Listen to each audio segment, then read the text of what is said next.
لكريم آله وأصحابه كرام الفاتحة. أعوذ بالله من الشيطان الرجيم. بسم الله الرحمن الرحيم.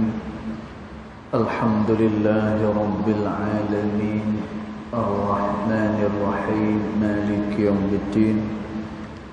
إياك نعبد وإياك نستعين. اهدنا الصراط المستقيم صراط الذين أنعمت عليهم غير المغضوب عليهم ولا الضالين آمين.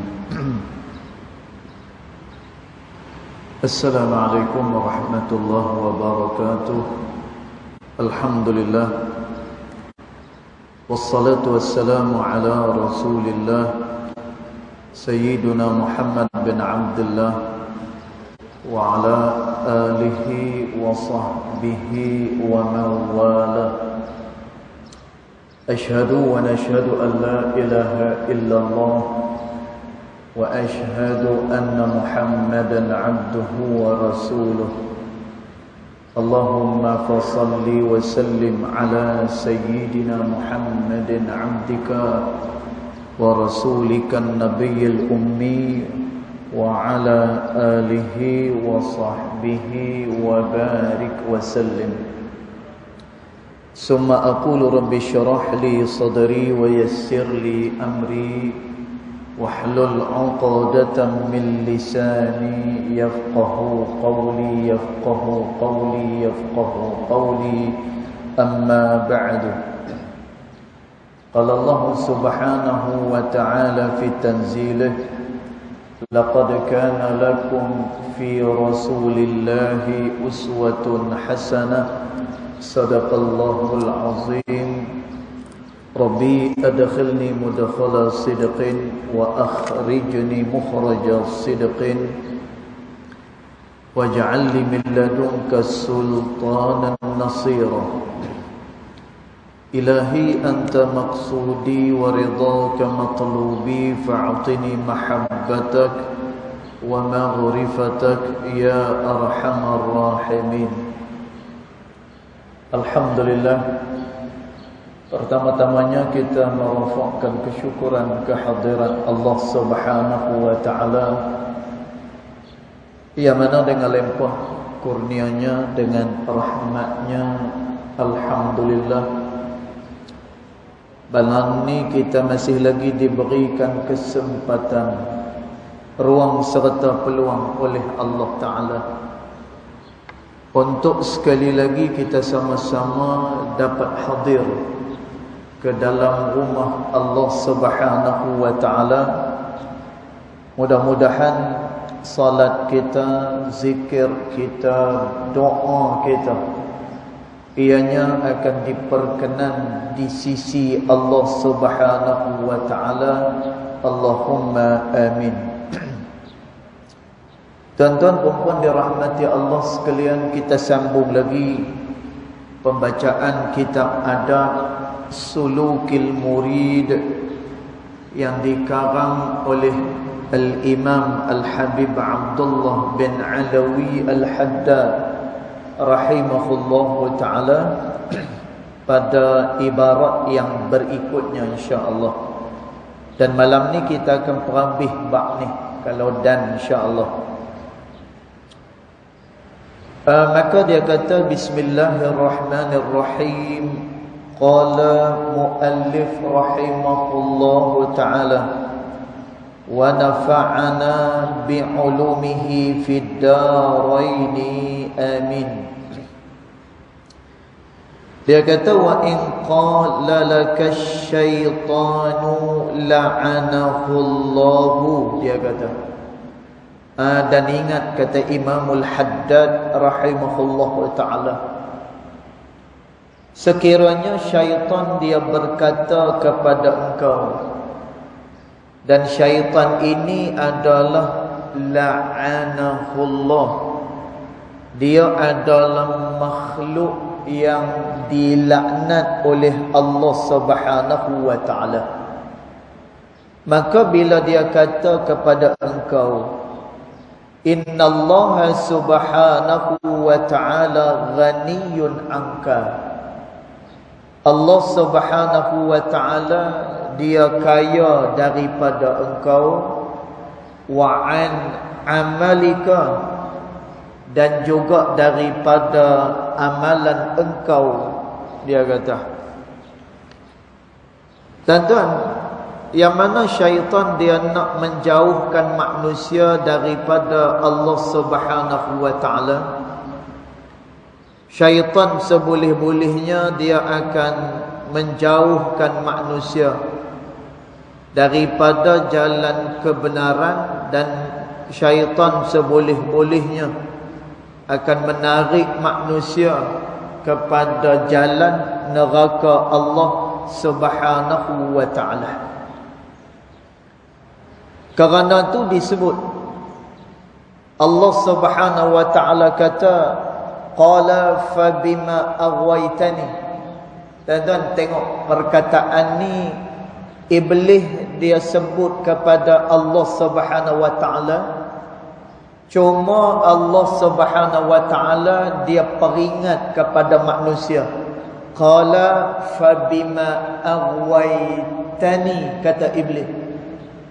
Tuan-tuan, kata iblis, bila mana engkau telah menetapkan aku sebagai makhluk yang sesat, kata iblis. Tuan-tuan, semua kita tahu bahawa iblis dia dilaknat oleh Allah Subhanahu wa ta'ala. Bahkan kita semua tahu bagaimana peristiwa Nabi Allah Adam alaihi salam dan juga Hawa diturunkan ke bumi.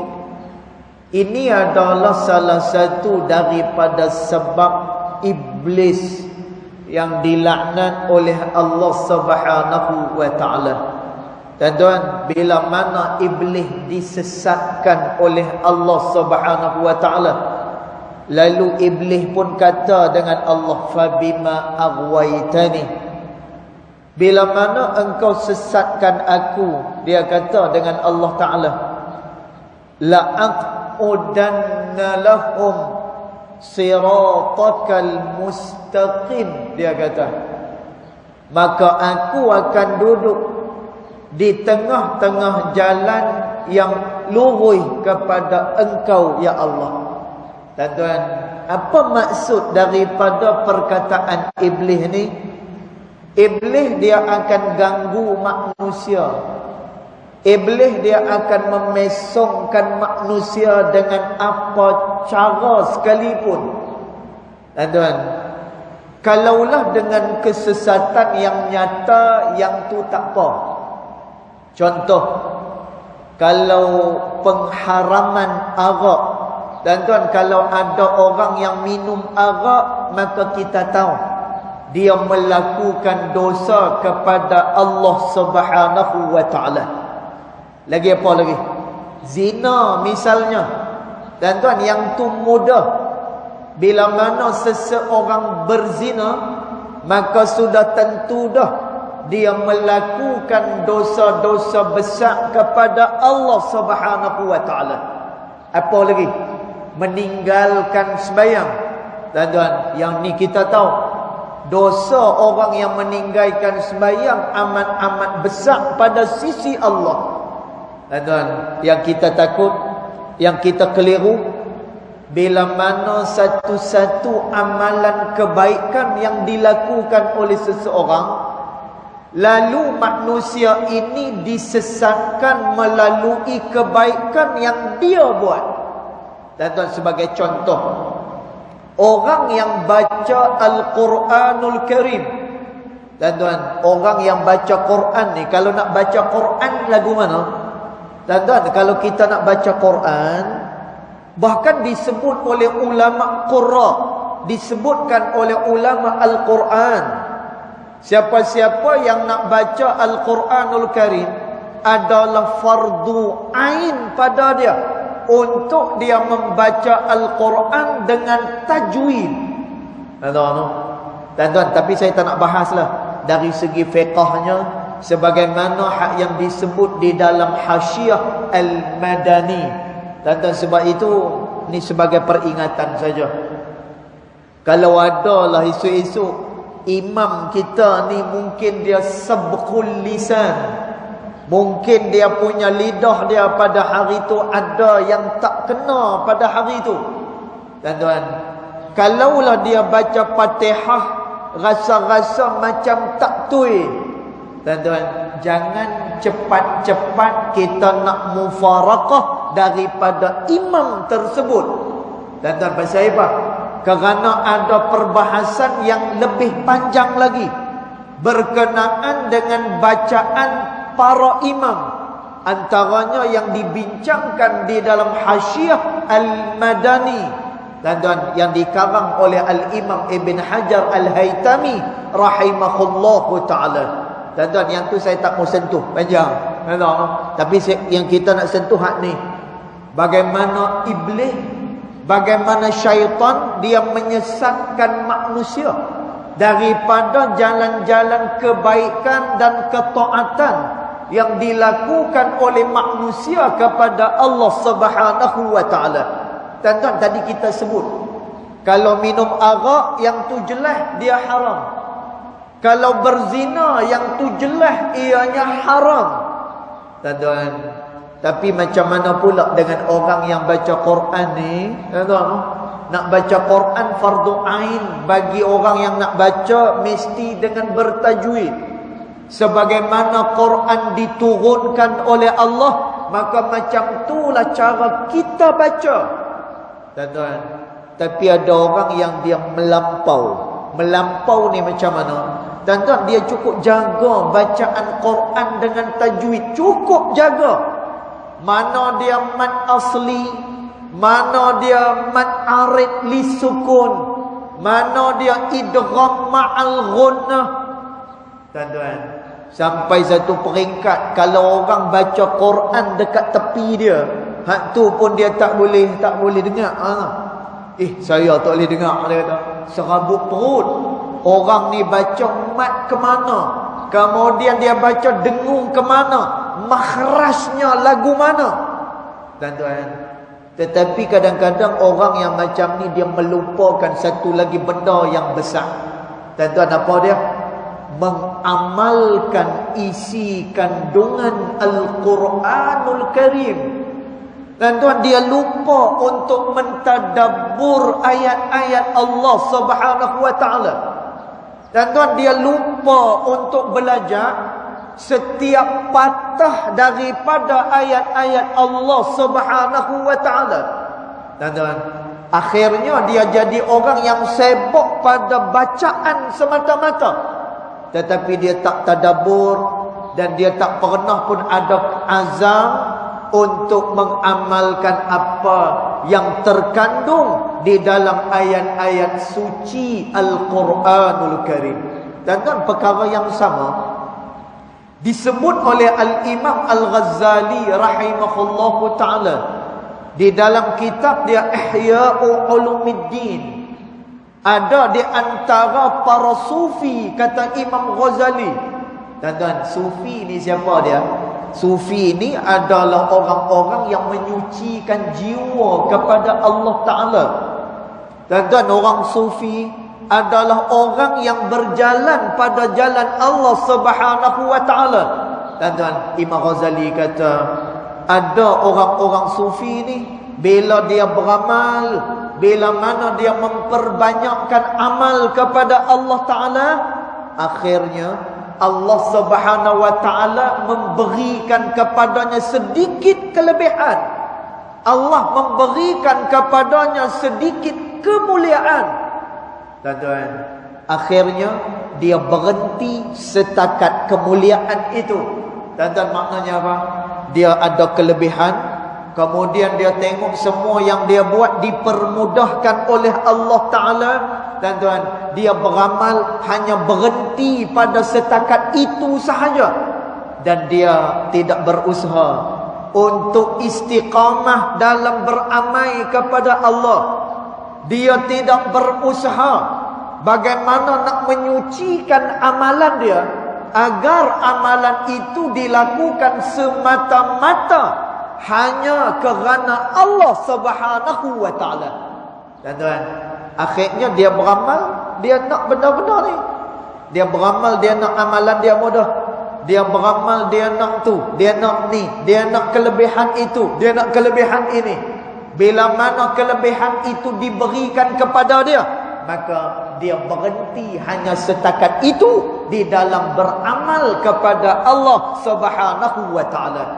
Tuan-tuan, orang yang macam ni dia telah pun ditipu oleh iblis yang dilaknat oleh Allah Subhanahu wa taala. Dan tuan, sebab itu, masya-Allah tabarakallah, almarhum Ad-Doktor Yusuf Al-Qardawi rahimahullahu taala, dan dia ada karang satu kitab yang sangat berjasa kepada umat ini. Dan nama kitab tu adalah Fiqh Aulawiyat, fiqh keutamaan. Tuan-tuan, mana dia benda yang hendak kita utamakan, mana dia benda yang hendak kita kemudiankan. Tuan-tuan, sebab itu satu hari ada sahabat dia masuk, dan masa tu Nabi tengah berkhutbah. Tuan-tuan, Nabi tengah khutbah, tiba-tiba sahabat ni masuk. Kemudian sahabat ni dia macam biasa, dia sembahyang. Kemudian dia pun duduk. Masa dia duduk tu, dia ambil batu-batu kecil, al-khusah. Khusah maknanya adalah batu-batu kerikil yang kecil. Tuan-tuan, dia pergi ambil batu-batu ni, dia buat apa? Dia pergi berzikir. Dia bukan buat apa, tuan-tuan. Dia berzikir. Dia angkat batu satu, subhanallah, subhanallah, subhanallah. Nabi tengah khutbah dekat depan. Tuan-tuan, akhirnya perbuatan itu ditegur oleh Nabi SAW. Kata Nabi SAW, ketika mana aku membacakan kalam Allah, maka hendaklah kalian mendengarnya. Lalu Nabi perintah kepada sahabat yang sedang berzikir ni berhenti daripada zikir dia. Tuan-tuan, ini adalah keutamaan. Bila mana ada orang mengajak, bila mana ada orang baca ayat-ayat Allah Subhanahu wa taala, tuan-tuan, pada masa itu kita dengar. Pasal apa? Kerana tidak akan terwujudnya amalan, tidak akan terwujudnya pahala, tidak akan terwujudnya dorongan nak melakukan amalan, melainkan apabila seseorang itu mempunyai ilmu pengetahuan. Tuan-tuan, mana kita tahu ni baca Quran banyak kelebihan, melainkan daripada kita dengar hadis Nabi SAW. Tuan-tuan, mana kita dapat ni dorongan yang kuat untuk kita naik ke Masjid Bukhari ni? Sembahyang berjemaah ni, dia punya kelebihan dia besar pada sisi Allah. Tuan-tuan, kita dapat tahu semua benda ni daripada ilmu yang kita dengar, daripada ilmu yang kita pelajari.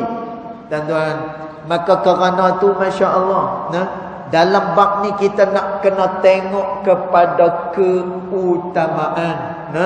Ada benda yang perlu dikemudiankan, ada benda yang perlu untuk kita dahulukan, tuan-tuan, agar kita tidak terjerumus di dalam tipu daya iblis yang dilaknat oleh Allah Subhanahu wa taala.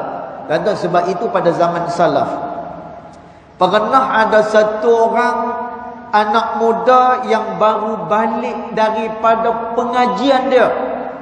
Tuan-tuan, masya-Allah, dia mengaji lama di luar. Kemudian dia balik semula ke kampung dia. Kemudian dia pun mengajak. Tuan-tuan, masa dia mengajak ni, ayat Al-Quran keluar macam air, macam ayat keluar. Kemudian dia ingat semua hadis-hadis Nabi SAW. Dia ingat semua. Tuan-tuan, dia ingat apa yang dipesan oleh guru dia, dia ingat. Tuan-tuan, masya-Allah.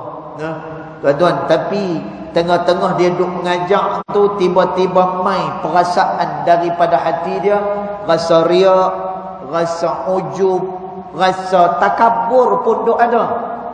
Tuan-tuan, apa yang dia buat tengah-tengah duk mengajar ni, dia duk rasa benda tu, ada rasa riak, kemudian ada rasa ujub, rasa hairan dengan diri, kemudian ada juga rasa besar diri, iaitu takabur.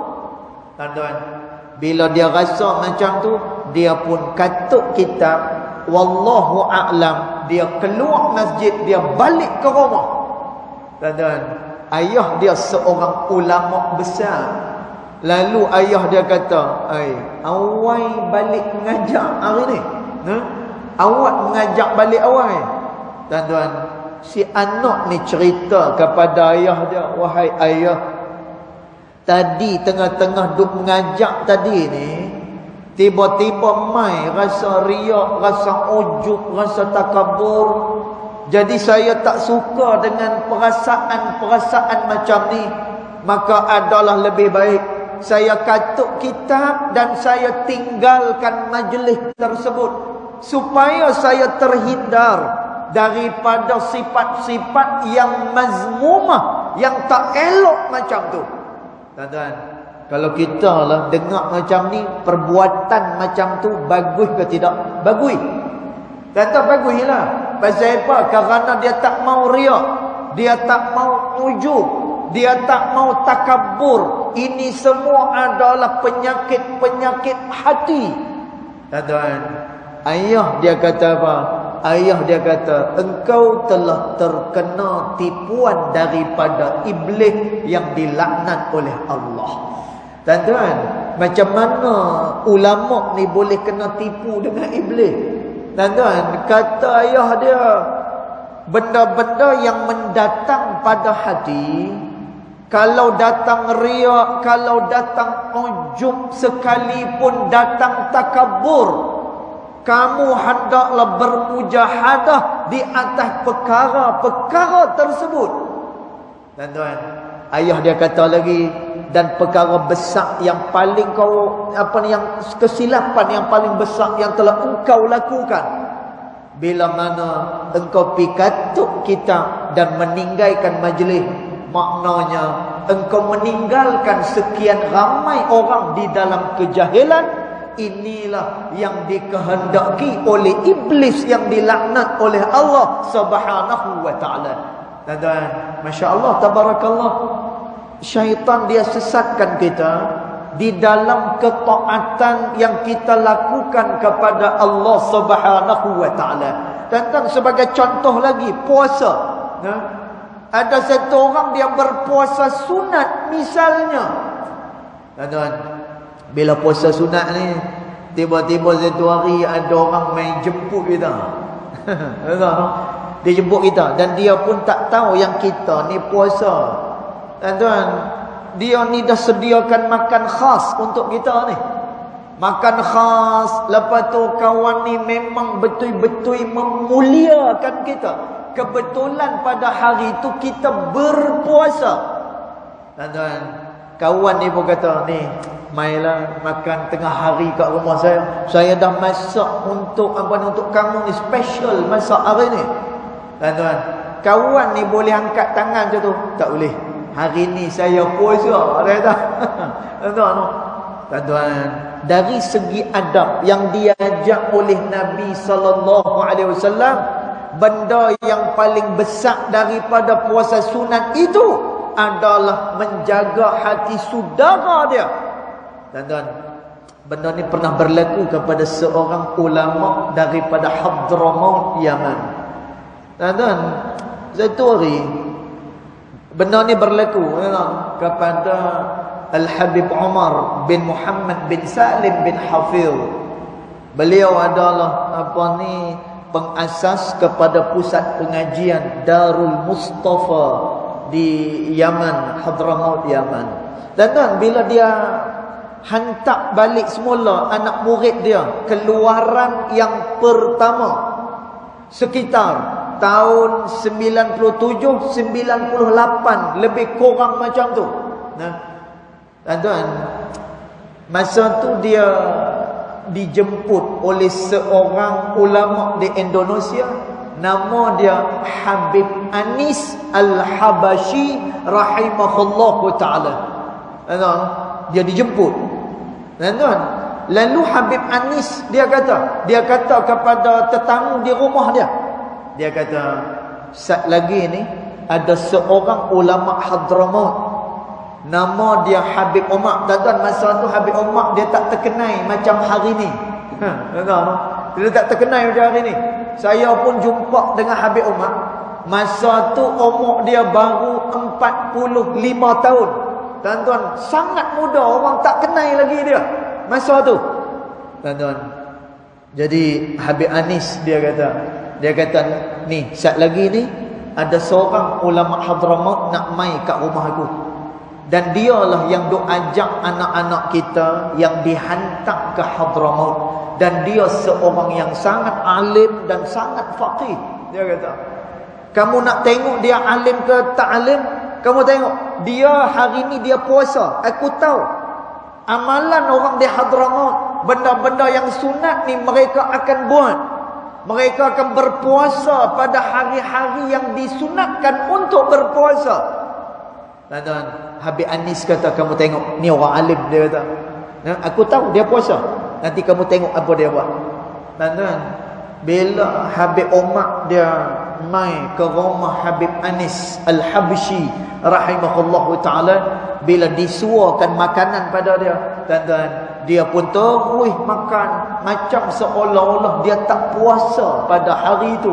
Tuan-tuan, ini adalah tuntunan yang ditunjukkan oleh baginda Rasulullah sallallahu alaihi wasallam. Tuan-tuan, maka kerana tu ada sebahagian daripada orang yang dia disesatkan di dalam ketaatan yang dia lakukan kepada Allah Subhanahu wa taala. Tuan-tuan, ni macam hari ni. Bila mana Turki dan juga Syria pada hari ni, tuan-tuan, bergegak depa tu hari ni. Berlaku gempa yang sangat dahsyat pada mereka. Tuan-tuan, kata Nabi sallallahu alaihi wasallam, satu orang muslim yang bila mana dia tak ambil berat berkenaan dengan muslim yang lain, maka ketahui, kata Nabi sallallahu alaihi wasallam, dia bukan daripada kalangan kami, kata Nabi sallallahu alaihi wasallam. Tuan-tuan, ada orang yang dia terus dalam melakukan taat kepada Allah. Dia berzikir siang dan juga malam. Tuan-tuan, sampai-sampai dia lupa untuk mendoakan saudara dia. Tuan-tuan, dia tak bantu tak apa. Mungkin dia tidak ada kemampuan untuk dia mengeluarkan duit dan sebagainya, tak apa. Tuan-tuan, tapi doa tak perlu duit. Tuan-tuan, doa dia tak perlu modal untuk kita lontarkan doa kepada saudara kita. Tuan-tuan, tapi kadang-kadang orang lupa benda ni. Maka kata Nabi sallallahu alaihi wasallam, siapa yang tidak mengambil berat berkenaan dengan saudara dia, falaisa minna, maka dia bukan daripada kalangan kami, kata Nabi sallallahu alaihi wasallam. Tuan-tuan, maka kerana tu hampir pada setiap hari dalam sembahyang kita akan minta dengan Allah Ta'ala, yang walaupun kita adalah umat Nabi sallallahu alaihi wasallam, yang walaupun kita telah beriman kepada Allah, tuan-tuan, tapi satu benda ni kita pasti kita akan minta dengan Allah. Tuan-tuan, apa dia? Ihdinas siratal mustaqim. Ya Allah, tunjuk kepada kami jalan yang lurus. Apa dia? Yakni jalan yang betul, jalan yang tidak ada kekeliruan padanya, agar kami selamat daripada tipu daya iblis yang senantiasa menyesatkan manusia. Tuan-tuan, tadi kita baca satu ayat daripada surah Al-A'raf. Tuan-tuan, apa kata iblis? Fabima aghwaytani, wahai Allah, ketika mana engkau sesatkan aku, la aqudanna Aku akan duduk di tengah-tengah siratakal mustaqim, di tengah-tengah jalan yang lurus nak pi kepada Engkau ya Allah. Dan maknanya apa? Iblis, syaitan dan juga segala sekutu dia akan cuba sedaya upaya menyesatkan manusia. Tuan-tuan, kalau kesesatan itu secara nyata, yang tu dalam pengetahuan kita. Tapi kalau kesesatan melalui ketaatan ini, tuan-tuan, yang ni amat sukar untuk manusia keluar daripada kegelapan tersebut. Tuan-tuan, Imam Ghazali rahimahullahu ta'ala dia sebut lagi dalam kitab dia Ihya'u Ulumuddin, berlaku juga kepada orang-orang yang meminjam perkataan ahli-ahli sufi.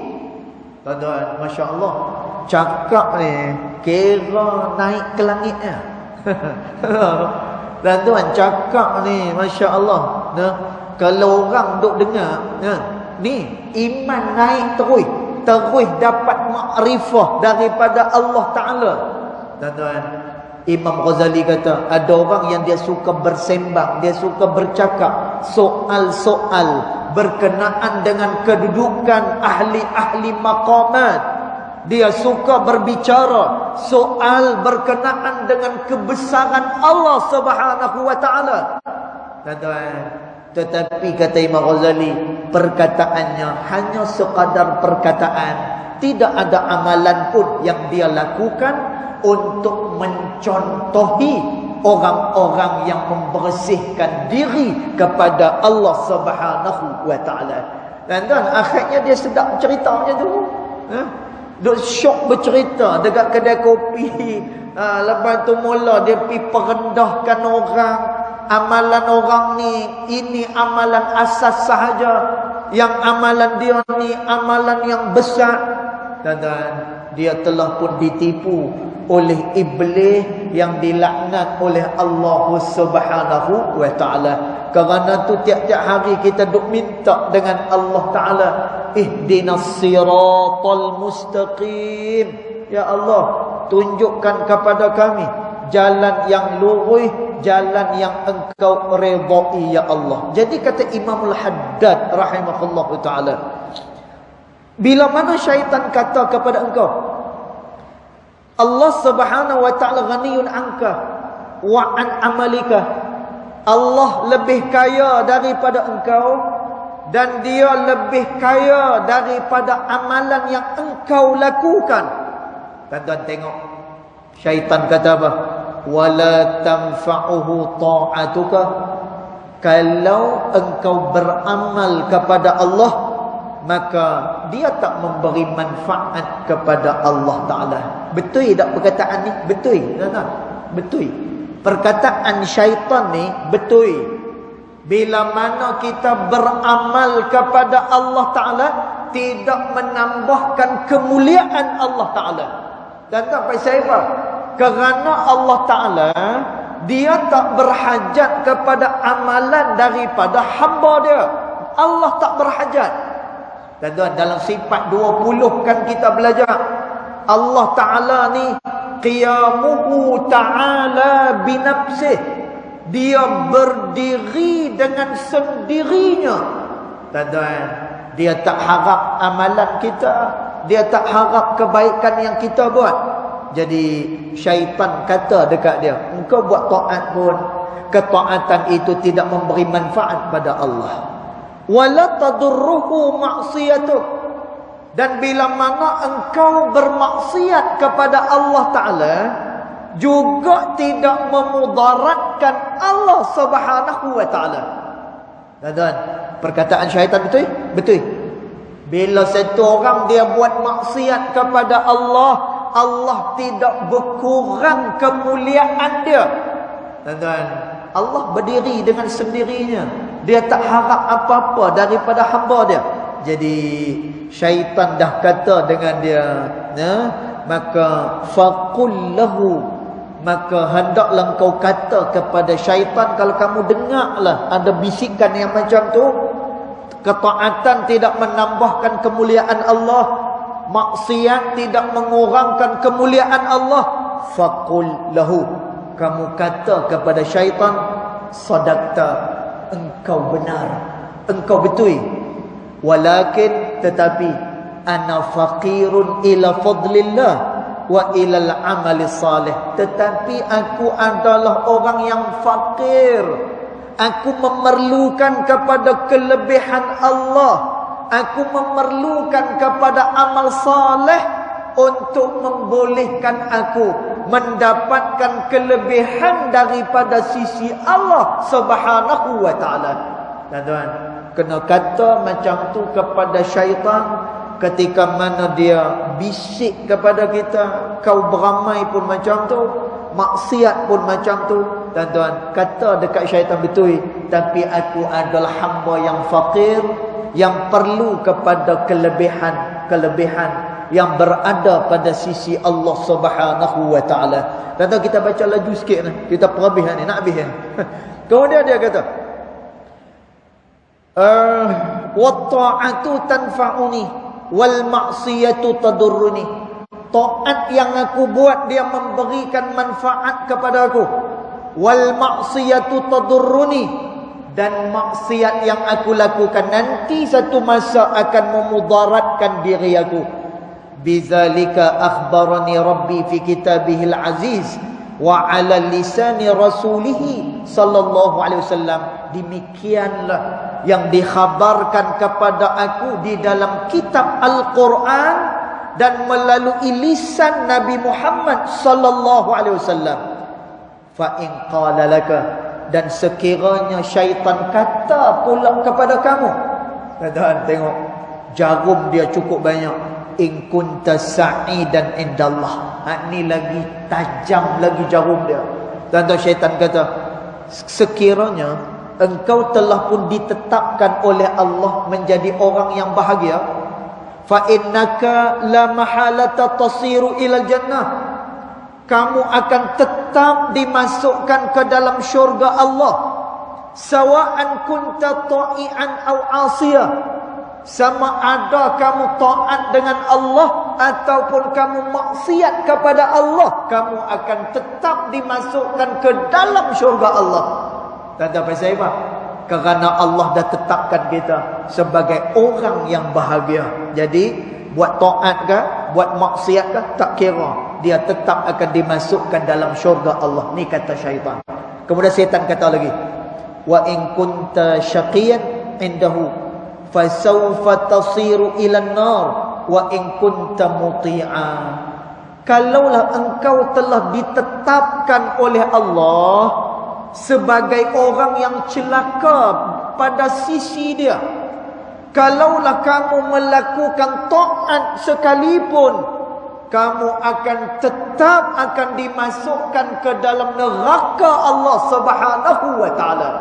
Tuan-tuan, ni permainan syaitan. Padahal tuan-tuan, kalau kita ni orang celaka, kalau kita orang yang berdosa dengan Allah Ta'ala, Allah Ta'ala kata apa? La taqnatu min rahmatillah, kamu jangan putus asa daripada mendapatkan rahmat aku, kata Allah. Tapi syaitan kata apa? Dia main dengan takdir Allah Ta'ala. Kalau hang dah ditakdirkan orang yang celaka, buat taat pun akhirnya dimasukkan ke dalam neraka Allah Subhanahu wa taala. Dan maka kata Imam Al-Haddad, fala taltafit ila qaulih, kamu jangan dengar apa yang dia kata. Tuan-tuan, sebab itu Allah Subhanahu wa taala kata bila sebut tentang syaitan ni, innasyaitana lakum adu, sesungguhnya syaitan itu dia adalah musuh kepada kamu. Fattakhidhuhu aduwwa, maka hendaklah kamu jadikan dia musuh ketat kepada kamu, kata Allah. Tuan-tuan, mai tentang setan ni, mai dengan iblis ni, bila mai bisikan-bisikan dia, tuan-tuan, Allah Ta'ala ajak kepada kita, fattakhidhuhu aduwwa, kamu kena jadikan dia satu musuh yang sangat ketat bagi kamu. Tuan-tuan, pasal apa? Kerana syaitan tidak akan redha melainkan bila mana kita dah terseleweng daripada jalan Allah Ta'ala. Lalu dia kata, wazalika li'anna amra sabiqah ghaibun. Kata Imam Al-Haddad, perkara-perkara takdir ghaibun, dia adalah benda ghaib. La yattali'u alaihi illallah. Tidak ada seorang pun yang tahu melainkan Allah Subhanahu wa ta'ala. Wa laisa li ahadin minal khalqi fihi syai'. Tidak ada mana-mana makhluk yang tahu berkenaan dengan perkara yang ditetapkan oleh Allah Subhanahu wa ta'ala. Dan kita perhabis, wa ta'atu adallu dalilin ala sabiqatis sa'adah. Dan orang yang melakukan taat kepada Allah, ini adalah bukti yang sangat jelas bahawa dia adalah tergolong dalam golongan orang-orang yang berbahagia, kata Imam Al-Haddad. Wa ma bainal muti' wa bainal jannah illa ayyamuta ala ta'atih. Tidak ada yang menghalang di antara orang yang taat dengan syurga Allah, melainkan bila mana dia mati dalam ketaatan kepada Allah. Dan maknanya Allah janji pada manusia, bila mana kita buat taat pada Allah, ini adalah tanda bahawa orang itu berbahagia. Dan siapa yang mati di atas ketaatan kepada Allah, Allah beri kebahagiaan, yakni syurga bagi dia. Tuan-tuan, ni janji daripada Allah Ta'ala. Kemudian Imam Al-Haddad kata lagi yang terakhir, wal ma'siyatu adallu dalil ala sabiqati syaqa. Dan bila mana seseorang dia bermaksiat kepada Allah, ini merupakan dalil yang jelas bahawa dia berada dalam kecelakaan, kata Imam Al-Haddad. Tuan-tuan, bila mana orang ni dia mudah melakukan dosa kepada Allah, bukankah orang ni sedang dalam keadaan kecelakaan? Ni disebut oleh Allah Subhanahu wa ta'ala di dalam Al-Quran. Kemudian kata Imam Al-Haddad, wa ma bainal 'asi wa bainan nar. Dan tidak ada penghalang di antara orang yang bermaksiat dengan api neraka Allah, illa ayyamuta ala maksiyatih, melainkan bila mana dia mati atas kemaksiatan dia. Dan tuan, maknanya apa?